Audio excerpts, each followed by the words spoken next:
पश्चिमी मीडिया को ना जाने क्या हो गया है, नजर खराब हो गई है या नजरिया ही बदल गया है सच को देखने का या दिखाने का। अब आप ही बताइए, बांग्लादेश में हिंदुओं का नरसंहार दुनिया ने देखा पर इन्हें नहीं दिखता। यूएन को दिखा, ट्रंप को दिखा, लेकिन इनकी आंखों में ना जाने कैसा पर्दा पड़ा है कि इन्हें शैतान शांति दूत नजर आता है और बेगुनाहों का मास मर्डर स्टेट सब्जेक्ट लगता है।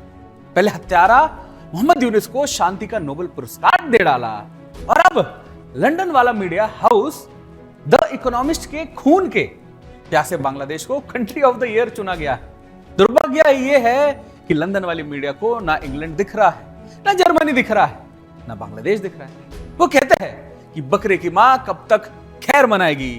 यूएस के बिल क्लिंटन कॉन्क्लेव में भी यूनुस ने दुनिया पर उस नरबख्शी जिहाद से मिलवाया था, बताया था कि हसीना को भगाने से लेकर छात्रों को उकसाने तक यही मास्टरमाइंड था। उसके बावजूद पश्चिम मीडिया को यह दोगलापन समझ से परे है। ऐसा लगता है कि वो भी अब जिहादी को सिस्टम की टूल किट बनती जा रही है। लेकिन क्यों? मामला क्या है ये तो आप समझ गए होंगे, लेकिन आपको अब वो पूरा इंटरव्यू दिखाते हैं जिसमें यूनुस से इकोनॉमिस्ट के एंकर ने कई सवाल भी किए थे। सवाल बांग्लादेश में पनप रहे कट्टरपंथ के आरोप पर भी था। जवाब सुनिए यूनुस का। मोहम्मद यूनुस, हमसे जुड़ने के लिए आपका बहुत बहुत धन्यवाद और बांग्लादेश को economist country of the year का पुरस्कार जीतने पर बधाई। हम इसे हर साल दुनिया के सबसे बेहतर देश को देते हैं। बांग्लादेश के शीर्ष पर आने पर आपको कैसा लग रहा है? ओह, हम खुश हैं। हमें बहुत गर्व महसूस होता है कि हमने वास्तव में एक बड़ा बदलाव किया है जो कि छात्र विद्रोह के कारण हुआ था, और तब से हम कह रहे हैं कि हम नया बांग्लादेश बना रहे हैं। क्रांति कभी कभी खराब हो जाती है और बांग्लादेश के बाहर के लोगों को कई तरह की चिंताएं होती हैं। अमेरिकी और भारतीय दोनों अधिकारियों ने चेतावनी दी है कि बांग्लादेश में इस्लामी चरमपंथ की वापसी का कुछ खतरा है। हमें बताएं कि इस पर आपकी क्या राय है? आप लोगों को कैसे आश्वस्त कर सकते हैं कि वह समस्या दोबारा नहीं आएगी? मैं आपको आश्वस्त कर सकता हूं कि ऐसा बिल्कुल नहीं हो रहा है। ये बहुत उत्साही युवा हैं, वे अपने धर्म के प्रति बहुत तटस्थ हैं, वे नया बांग्लादेश बनाना चाहते हैं। युवा पूरी दुनिया को बदल सकते हैं। ये एक देश या दूसरे देश को बदलने के बारे में नहीं है। बांग्लादेश ने जो किया है वो इस बात का उदाहरण है कि ये युवा पीढ़ी कितनी शक्तिशाली है। आइए युवा लोगों पर ध्यान दें, विशेषकर युवा लड़कियों पर ध्यान दें। बांग्लादेशी विद्रोह में युवा लड़कियों ने बहुत महत्वपूर्ण भूमिका निभाई, इसलिए वे देश के किसी भी अन्य युवा व्यक्ति की तरह ही अग्रिम पंक्ति में थे। हमें युवा लड़कियों, युवा लड़कों पर ध्यान देना चाहिए और सुनिश्चित करना चाहिए कि वे अपने सपनों को पूरा कर सकें। उनके पास अवसर है, उनमें ऐसा करने की क्षमता है। जिन युवाओं ने भाग लिया, जिन्होंने वास्तव में विद्रोह का नेतृत्व किया, उनमें से 3 को मेरे मंत्रिमंडल में लिया गया है। वे कैबिनेट सदस्य हैं और वे उत्कृष्ट काम कर रहे हैं। वे सक्षम हैं। वे पिछली सदियों के युवा लोग नहीं हैं, वे इस सदी के युवा हैं। वे भी अन्य लोगों की तरह सक्षम हैं। आप किसी नौकरी से निकलने के लिए खुद से बातचीत करने की असामान्य स्थिति में हैं। 2025 में ये चुनाव होने के बाद आप क्या करेंगे? हाँ, असल में मुझसे मेरी नौकरी छीन ली गई। मुझे इस काम में मजबूर किया गया। मैं अपना काम कर रहा था, मैं इसका आनंद ले रहा था। तभी मैं पेरिस में था और मुझे कुछ और करने के लिए पेरिस से बाहर खींच लिया गया था। इसलिए मुझे अपने काम पर वापस जाने में खुशी होगी, जो मैंने हमेशा किया। जीवन भर इसका आनंद लिया और युवा इसे पसंद करते हैं। इसलिए मैं उस विषय और उस आंदोलन पर वापस जाता हूं जिसे मैं दुनिया भर में उत्पन्न करने का प्रयास करता हूं। सुना आपने?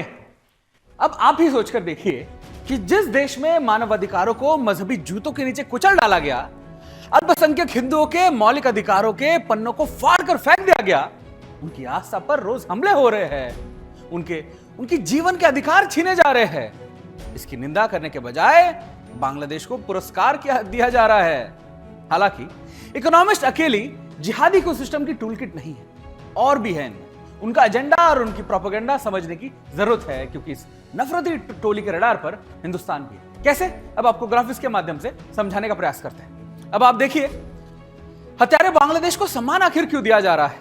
2024 में हिंदुओं पर 2200 हमले हुए थे। बांग्लादेश में 500 से ज्यादा हिंदू घरों में तोड़फोड़ हुई थी, और ये तो अब इसका आंकड़ा, ये तो ऑफिशियल आंकड़ा होगा, इससे ज्यादा भी मैं समझता हूं हजारों की संख्या में ये तो वीडियो ही आए हैं।